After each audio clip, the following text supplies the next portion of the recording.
Good evening. Monday அன்னைக்கு evening vlog தாங்க. இருங்க, வெளியில் போயிட்டு வந்திருந்தோம். அம்மா அப்பா ஊர்லேருந்து வந்துட்டு போனாங்க.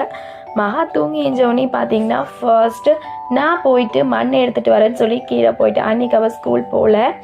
டிஷ்வாஷரில் பாத்திரத்தில் லோட் பண்ணுறதுக்கு நம்ம கிச்சனுக்கு போயாச்சு. ஃப்ரூட்ஸ்லாம் இருந்தது, அம்மா அப்பா வாங்கிட்டு வந்தது, அதெல்லாம் நான் எடுத்து வச்சுட்டுருக்கேன் ஃப்ரிட்ஜில்.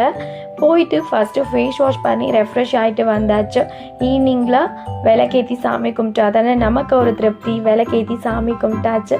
அதுக்கப்புறமா மகாவுக்கு வந்து சொல்லிக் கொடுக்கறதுக்கு உட்காந்துச்சு. 2 letters வேர்ட்லாம் அவங்க ஸ்கூலில் காம்படிஷன் இருக்குது, அதுக்கு தான் உட்காந்து நான் சொல்லி கொடுத்துட்டு இருந்தேன். படித்து முடிச்சாச்சு. அடுத்து நைட் டின்னர் தானே. கிச்சனுக்குள்ளே போயிட்டு அன்றைக்கி காலையில் இட்லி கொஞ்சம் மீந்துருச்சு. அந்த இட்லியை உப்புமா பண்ணிவிட்டு இட்லியை ஊற்றி சாம்பார் இருந்து சூடு பண்ணி நாங்கள் சாப்பிட்டு டின்னரை முடிச்சிட்டோம். இந்த வீடியோவோட ஃபுல் vlog என்னோடய சேனலில் இருக்குது, வேணும்னா போய் செக் பண்ணி பாருங்கள்.